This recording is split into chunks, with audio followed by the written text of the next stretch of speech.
बिस्मिल्लाहिर्रहमानिर्रहीम। अस्सलाम वालेकुम। छींक को रोकने से इंसान के दिमाग की सलाहियत कम हो जाती है। चारपाई के सहारे ज़मीन पर बैठने से घर में परेशानी आती है। शाम के वक्त घर में झाड़ू देने से रिस्क में कमी होती है। जुम्मे वाले दिन कपड़े धोने से रिस्क में बरकत ख़त्म हो जाती है। शाम की अजान के वक्त कुछ टाइम के लिए लाइटें रोशन कर दें, घर में से नहूसत ख़त्म हो जाती है और बरकत पैदा होती है। लस्सी पीने से जिगर की गर्मी दूर होती है। सहरी के वक्त जब रोटी खाने के बाद 2 सब्ज़ छोटी इलायची को खा लें तो रोज़े की हालत में सारा दिन प्यास नहीं लगती। सेहतमंद से सेहतमंद बच्चा भी जब दांत निकालता है तो इसका सर भारी होता है, या इसको बुखार हो जाता है, या फिर इसको मोशन लग जाते हैं। तो ऐसी सूरत में इन्हें कोई तांबे की चीज़ या इनके हाथ में या इनके पाँव में पहना दे, कड़ी टाइप, तो दांत निकलने के वक़्त इन तमाम तकलीफ़ से निजात मिलती है और बच्चे की सेहत पर असर नहीं पड़ता और बच्चा सेहतमंद ही रहता है। लंबे, घने और चमकदार बालों के लिए आंवला, रीठा और सिकाकाई, इन तमाम चीज़ों को रात को थोड़े से पानी में भिगो दें और सुबह को पीस लें और सर पर लगा लें, अच्छी तरह से बालों पर लगा लें। 2 घंटे लगा रहने दें, फिर बाल वॉश कर लें किसी भी शैम्पू के साथ। तो इससे चंद दिनों में आपके बाल लंबे, घने और मज़बूत हो जाएंगे, गिरना बंद हो जाएंगे। अगर बाल सफ़ेद हो जाएं तो परेशान मत होएं, बालों में जैतून का तेल लगाएं, बाल सफ़ेद होना रुक जाएंगे। अगर बाल आपके 2 मुंह हो जाएं तो प्रोटीन वाली ग़िज़ाएं ज़्यादा इस्तेमाल करें, जैसे दूध, अंडा, दालें। शुगर के लिए बादाम की गिरियाँ 100, काली मिर्च के दाने 100, सब्ज़ छोटी इलायची 100, नीम के पत्ते 100। नीम के पत्तों को लेकर धोकर अच्छी तरह से खुश्क कर लें। 1 पाव काले चने भुने हुए छिलके समेत, ये सब चीज़ें ले लें और इन सब चीज़ों को इकट्ठा ही इनको पीस लें और एक पाउडर फॉर्म में रख लें। दिन में 2 वक्त छोटा चम्मच लें, शुगर का यकीनी ख़ात्मा हो जाएगा।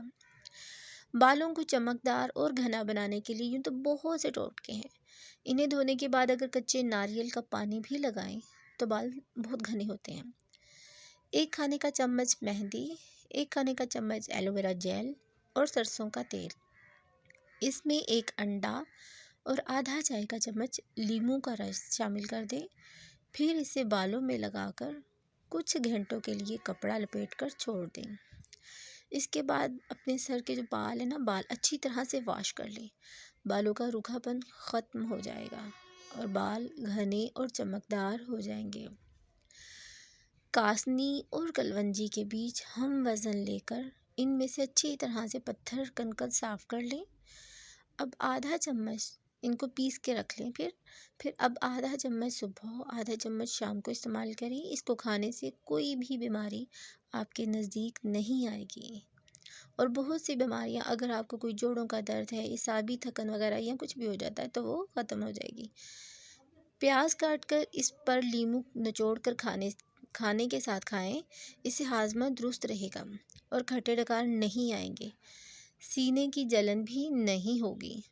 सफ़ेद मूसली का पाउडर दही में डालकर खाने से हड्डियों के दर्द से निजात मिलती है और कैल्शियम की कमी फौरी पूरी करता है। पुदीना मैदे को ठीक रखता है, सर दर्द का ख़ात्मा करता है, सीने की जकड़न, हलक और फेफड़ों के इन्फेक्शन को दूर करता है। पुदीने का रोज़ाना इस्तेमाल दमे के मरीज़ों के लिए नहायत मुफीद है। पुदीने के बहुत से बेनिफिट हैं, ये मैदे को भी सेहतमंद रखता है।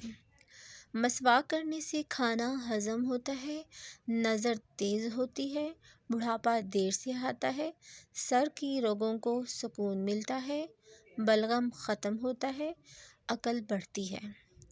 5 वक्त की नमाज अदा करने से टेंशन ख़त्म हो जाती है। रोज़ाना कुरान पाक की तिलावत करने से दिमाग को सुकून मिलता है। खाना खाने के बाद अगर हम 2 खजूरें खा लें तो कमज़ोरी दूर हो जाती है। سورہ فاتحہ پڑھ کر پیٹ پر دم کرنے سے پیٹ کا درد ختم ہو جاتا ہے۔ اپنا سیدھا ہاتھ گال کے نیچے رکھ کر سونے سے ہارٹ اٹیک سے محفوظ رہ سکتے ہیں ہم۔ رات کا کھانا نہ کھانا بہت جلد بڑھاپا لاتا ہے۔ آپ رات کو کچھ نہ کچھ ضرور کھائیں، چاہے تو ایک کھجور ہی کیوں نہ کھائیں۔ اپنا چہرہ یا ہاتھ دوپٹے یا لباس سے صاف کرنے سے بھولنے کی بیماری پیدا ہوتی ہے۔ اگر کوئی حج پر جانا چاہتا ہے اور کوئی وسیلہ نہ ہو تو روزانہ 21 مرتبہ سورہ فتح کی آیت 27 کا ورد کریں۔ انشاءاللہ آپ کو حج پر جانے کی سعادت حاصل ہوگی۔ خوبصورت زندگی خود بخود نہیں بن جاتی، بلکہ اس کی تعمیر دعاؤں پر ہوتی ہے۔ دعا کیجیے، دعا لیجیے، دعا دیجیے۔ میری دل کی گہرائیوں سے یہ دعا ہے کہ رب کریم ہم سب کی زندگی کو خوبصورت بنائے اور دین و دنیا کی تمام خوشیوں سے مالا مال کر دے۔ اگر آپ کو میری ویڈیو پسند آئے تو لائک کیجیے گا، شیئر کیجیے گا اور سبسکرائب کرنا ہرگز نہ بھولیے گا۔ اللہ حافظ۔